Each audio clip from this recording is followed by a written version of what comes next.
welcome back to another Exo Heroes video.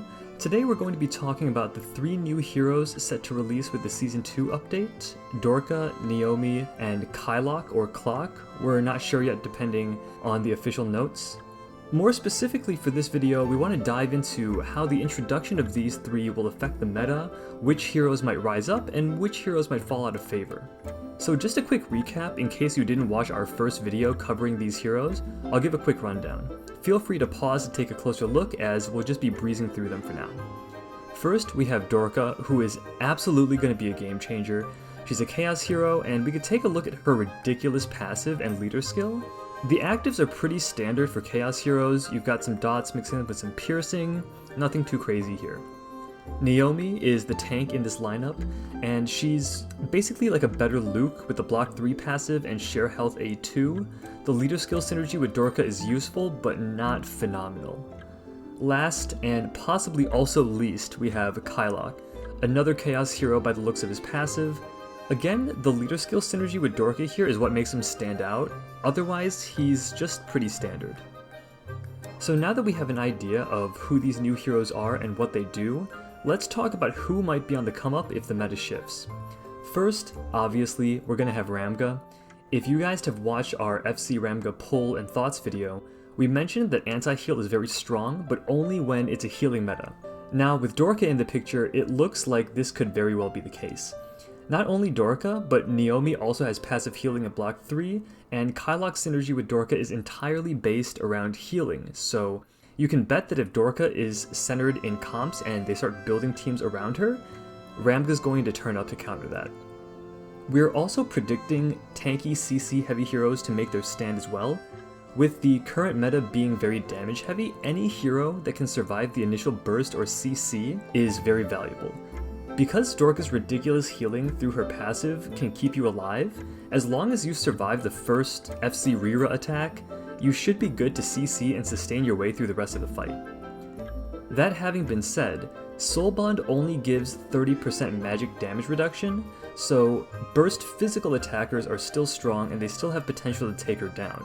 This means, of course, FC Rira is probably here to stay, and we might see Rachel, FC Rachel, or Base Rudley make a run in the PvP scene as well. Aside from Soul Bond, Dorka is also the first and only hero so far to have the Grace of Mana passive, which is permanent 1 mana to all allies. This is a huge benefit for low mana cost heroes like Jhin, who can now essentially replace their basic attack with their A1.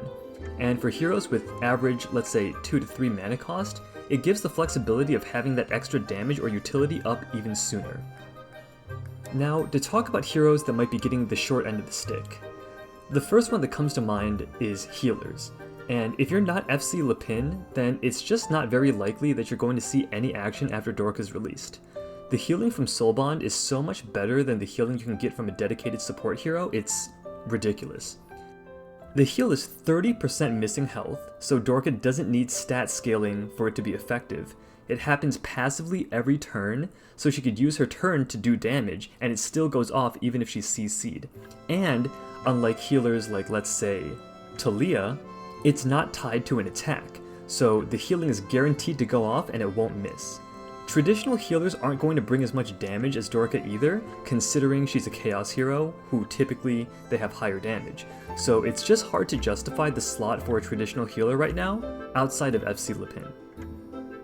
Soul Bond also makes AoE damage and magic damage much less desirable. The reason for this is, AoE damage is typically lower scaling to balance hitting multiple targets.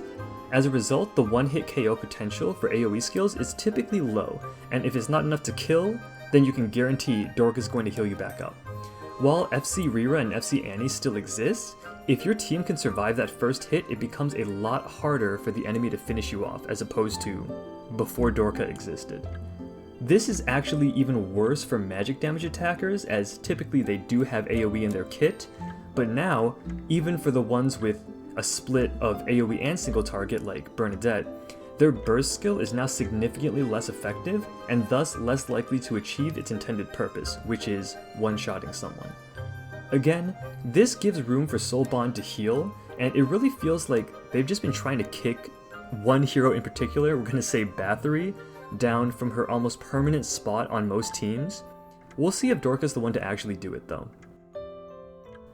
Aside from the good and the bad, there's also a neutral point, which in this case is dots, or damage over time.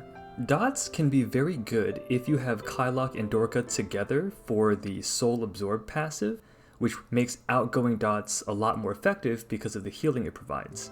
However, with Soul Bond, it makes incoming dots much less effective. So essentially this is a bit of a tug of war between which team has Dorka and which team doesn't. If you have Dorka and Kylock together, dots are very effective. If the enemy team also has Dorka, then they're less effective. And dots still have their historical weakness, which is cleanse. So if the enemy team has any cleanse at all, either a cleanse passive or a cleanse active, then it's going to completely invalidate Soul Absorb from Kylock, and it's also obviously going to stop all of the damage from the dots itself.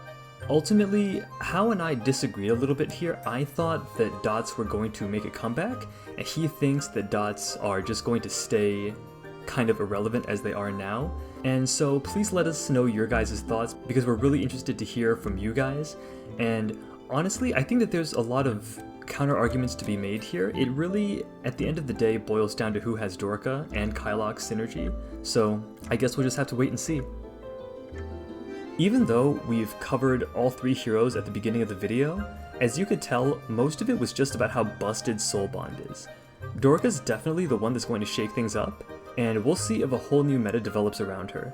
With the current standard of bursty physical damage heavy comps, like FC Shufraken, FC Rira, we don't expect Dorka to just kick the door down and start tearing up PvP, but we do know that Soul Bond provides a ton of utility, and that could potentially legitimize new off-meta comps. Overall, we're excited to see what Season 2 holds in store for us, and we hope you are too. If you enjoyed this video, you thought it was helpful, or you learned something, please give us a like and subscribe. If you want to participate in the discussion, of course, please comment down below and we'll respond to all of the comments. Other than that, hopefully you enjoyed. We will see you guys next time. Peace.